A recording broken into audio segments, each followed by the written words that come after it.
الحمدللہ وحدہ والصلاة والسلام علی من لا نبی بعد اما بعد۔ معزز سامعین کرام، رمضان المبارک کا مہینہ مکمل ہو گیا اور عید الفطر بھی گزر گئی۔ اب عام ایام شروع ہوئے ہیں۔ الحمدللہ رمضان المبارک میں خوب عبادتیں بھی ہوئی اور اللہ تعالیٰ نے توفیق دی۔ اب جو عام حالات ہیں، ان عام حالات کے اندر بھی ہمیں اللہ تبارک و تعالیٰ سے تعلق بنا کر رکھنا ہے، اور ہمیں اللہ تبارک و تعالیٰ سے جو تعلق ہم نے رمضان المبارک کے اندر مضبوط بنایا ہے اس کو باقی رکھنا ہے۔ ہم یہ نہیں کہتے کہ رمضان المبارک کے اندر جتنی عبادتیں ہم نے کی وہ تمام کی تمام عبادتیں ہم جاری رکھیں، اس لیے کیونکہ رمضان المبارک میں ہر شخص خوب عبادت کرتا ہے۔ یقیناً اتنی عبادت وہ عام حالات کے اندر نہیں کر سکتا، کیونکہ عام حالات میں اس کا کاروبار بھی ہوتا ہے، عام حالات میں اس کی دوسری مشغولیات بھی ہوتی ہیں۔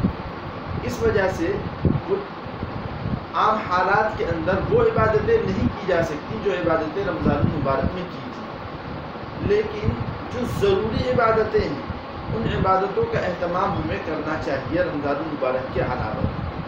بہت سے لوگوں کے بارے میں سننے میں آتا ہے کہ رمضان المبارک میں تو پنجگانہ نمازیں بھی پڑھی، تلاوت بھی کی اور تسبیحات بھی پڑھی اور ذکر بھی کیا، روزے بھی رکھے، اللہ کی راہ میں پیسہ بھی خرچ کیا، لیکن جہاں رمضان ختم ہوا تو اب تمام کی تمام چیزیں ختم، نمازیں بھی رخصت ہو گئیں اور اسی طریقے سے اللہ کی راہ میں پیسہ خرچ کرنا بھی رخصت ہو گیا، تلاوت بھی رخصت ہو گئی، ذکر بھی رخصت ہو گیا، تسبیحات بھی رخصت ہو گئی۔ ایسا نہ ہونا چاہیے، بلکہ قرآن کریم کی تلاوت کا، نمازوں کا اور تسبیحات کی پابندی ہونی چاہیے۔ نماز اتنی اہم چیز ہے کہ حدیث شریف کے اندر آتا ہے، رسول اللہ صلی اللہ علیہ وسلم نے ارشاد فرمایا، من ترک الصلاۃ متعمدا فقد کفر، جس شخص نے جان بوجھ کر نماز چھوڑی اس نے کافروں جیسا عمل کیا۔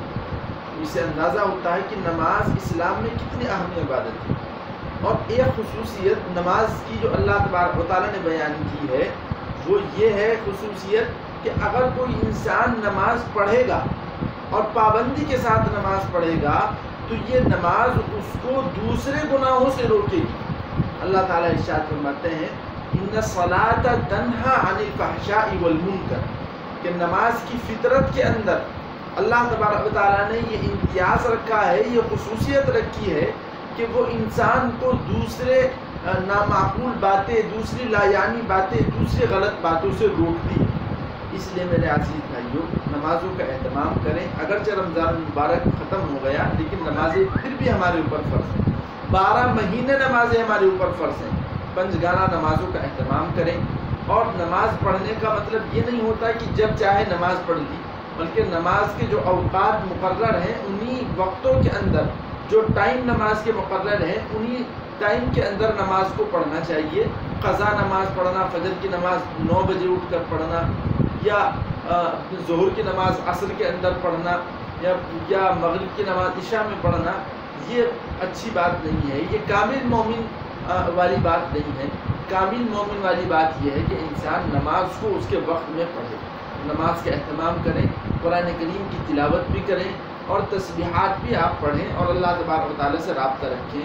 میں یقین اور اعتماد کے ساتھ کہہ سکتا ہوں کہ جو آدمی اللہ تعالیٰ سے اپنا تعلق قائم کر کے رکھتا ہے، نمازوں کی پابندی کرتا ہے، تلاوت کی پابندی کرتا ہے، تو اس کے جو دوسرے نظام الاوقات ہیں زندگی کے، تجارت کے، وہ ان تمام کاموں کی بھی پابندی کرتا ہے، اور جو نمازوں کو ضائع کرنے لگتا ہے تو اس کے دوسرے جو زندگی کا شیڈیول ہے وہ اس کو بھی مکمل طور پر ادا نہیں کر پاتا۔